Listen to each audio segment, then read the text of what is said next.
आखिरकार तुम आ ही गए। चलो, अब हम वैसे भी तुम्हारा ही इंतजार कर रहे थे। हाँ, और इस वीडियो को अकेले देखने में बहुत मजा आएगा। चलो, अब सब्सक्राइब भी करना पड़ेगा, क्योंकि ऐसे वीडियो कौन देगा, तुम या मैं। रात घेर आई थी। सोनल के स्लीपर कोच में उसके अलावा बाकी सभी सवारियां गहरी नींद में थीं। सिर्फ सोनल ही अपनी सीट पर बैठे किसी तरह रात बीतने का इंतजार कर रही थी। अचानक उसका ध्यान सामने बैठी एक औरत पर गया जो उसे ही घूरे जा रही थी। औरत के कपड़े और हाव भाव कुछ अजीब नजर आ रहे थे। उसके गले में आखिरकार इतना दूर पहुंच ही गए हो तो अंत तक जरूर देखना। तुम्हारा बड़ा भाई इतना मेहनत करता है, पूछो मत। ओके मेरे दोस्त। पहली बार ससुराल जा रही हो?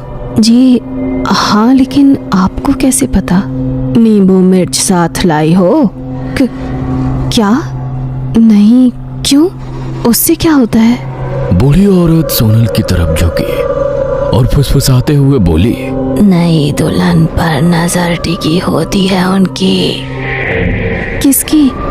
क्या बोल रही हो आप? और तभी अचानक से ट्रेन जोर से झटका खाती है और लाइट एक बार फिर टिमटिमाने लगी और फिर पूरी तरह बंद हो गई। ट्रेन में चारों तरफ घूप अंधेरा छा गया। डर के मारे सोनल की सांसें तेज हो गईं। तभी लाइट वापस आ गई, लेकिन बूढ़ी औरत वहां से गायब हो गई थी। सोनल के पसीने छूट रहे थे। उसके बाद वो पूरी रात जागती रही और उसके दिमाग में रह रह कर बूढ़ी की बातें और उसका चेहरा घूमने लगा। सुबह उसका स्टेशन आ गया। वह जल्दी से ट्रेन से उतर जाती है। बाहर उसके ससुर खड़े थे। थोड़ी देर बाद उसके ससुर की गाड़ी एक घर के सामने आकर रुकी। बड़ा सा पुराना मकान, दरवाजे पर रंगोली और अंदर से आती हंसी की आवाजें। आ गई बहू। अरे जल्दी से आरती लाओ, हमारी बहू पहली बार घर आई है। ये सब देखकर सोनल के चेहरे पर हल्की सी मुस्कान आई। उसकी सास ने उसकी आरती उतारी, कुमकुम लगाया और उसे अंदर आने को कहा। जैसे ही सोनल ने घर की चौखट पार करने के लिए कदम बढ़ाया, उसकी नजर अचानक बाईं तरफ गई, जहां पर पड़ोस के घर के दरवाजे पर एक लड़की थी। वो जमीन पर बैठकर नींबू और मिर्च को एक अजीब से गोल आकार में पिरो रही थी, जैसे कि कोई खास चीज बना रही हो। उसके बाल खुले हुए थे और चेहरा थोड़ा अजीब सा शांत था। सोनल कुछ सेकंड के लिए वहीं रुक गई और तभी उस लड़की ने धीरे धीरे सिर उठाया और उसकी नजर सीधी सोनल से टकराई। अरे बहू, अंदर आओ ना, क्या हुआ? जी। अंदर आते ही उसने पीछे मुड़कर देखा। वो लड़की अभी भी वहीं खड़ी थी। उसके हाथ में धागे से बंधे नींबू मिर्च थे और वो एकटक उसे घूरती जा रही थी। इसके साथ ही उसके होठों पर एक हल्की सी मुस्कान थी जो डरावनी लग रही थी। घर के अंदर माहौल खुशियों से भरा था। थोड़ी देर बाद उसकी ननद उसे कमरे में ले गई। आओ भाभी, ये आपका कमरा है। सोनल धीरे से मुस्कुराई, फिर हिचकिचाते हुए बोली, वो बाहर जो लड़की थी सामने वाले घर में, वो कौन है? ओह, वो भाभी, उससे जितना हो सके उतना ही दूर रहो। वो थोड़ी अजीब सी है। अजीब सी? क्या मतलब? ननद थोड़ा और पास आकर धीमी आवाज में बोली, दरअसल वो साइको है। वो हमेशा से भैया से शादी करना चाहती थी, लेकिन भैया शहर चले गए और फिर आपकी उनसे शादी हो गई। उस दिन के बाद से वो बदल गई। सुना है कि अब वो टोटके करती है, काले धागे, नींबू मिर्च, जाने क्या क्या। काला जादू करके जवान लड़कों को फंसाती है। अरे उससे दूर ही रहो आप। तो वो अभी क्या कर रही थी? वो नींबू मिर्च का गोला बनाना, क्या था वो? वही तो, पता नहीं अब किस पर उसकी काली नजर पड़ी है। भाभी, आप बस उससे बात मत करना और हो सके तो उसकी तरफ देखना भी मत। लोग कहते हैं उसकी नजर ठीक नहीं है। कमरे में कुछ पल के लिए सन्नाटा छा गया। अपनी ननद की बात सुनकर सोनल और भी अनकंफर्टेबल हो गई, लेकिन उसने खुद को संभाला और सोचा शायद वो ज्यादा सोच रही है। अब आप रेडी हो जाओ, थोड़ी देर में आपकी मुंह दिखाई होगी। थोड़ी देर बाद घर में सभी लोग आ गए। सोनल ने हल्का सा मेकअप किया और साड़ी पहनकर बाहर आ गई। ड्राइंग रूम में पहले से ही कई औरतें बैठी थी। सबकी नजरें उसी पर टिक गईं। बहुत सुंदर है बहू, नजर ना लगे। खुश रहो, घर में खुशियां लाओ।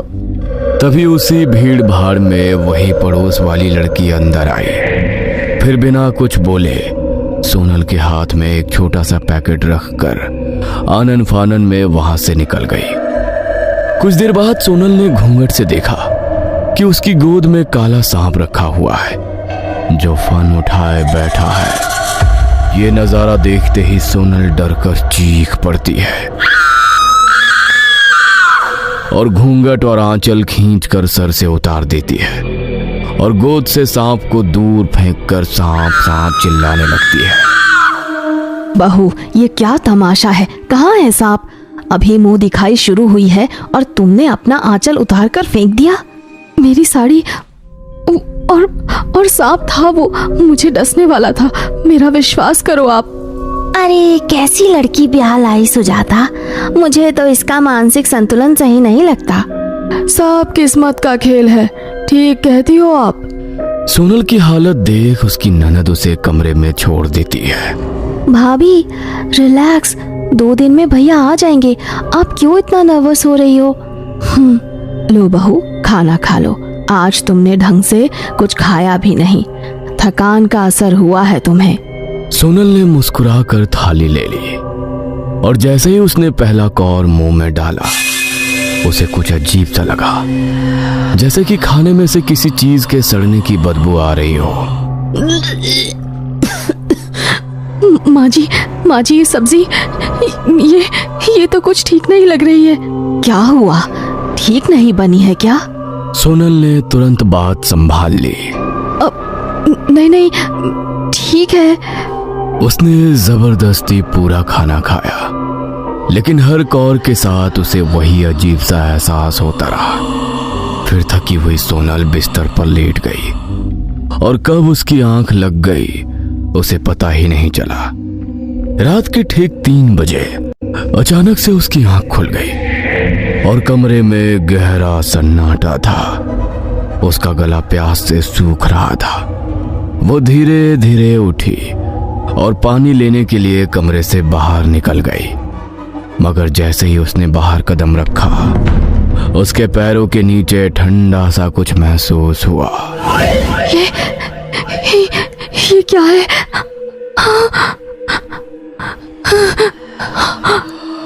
उसने नीचे देखा और उसकी ही सांस अटक गई। पूरा फर्श ठंडे पानी से भरा हुआ था, जैसे किसी ने पूरे घर में पानी फैला दिया हो। सोनल के कदम वहीं रुक गए। ये क्या है?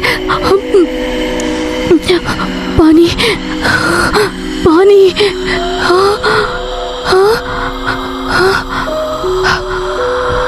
उसका दिल जोर जोर से धड़कने लगा। चारों तरफ सन्नाटा था, बस पानी में उसके कदमों की हल्की हल्की आवाज सुनाई दे रही थी। छप छप छप।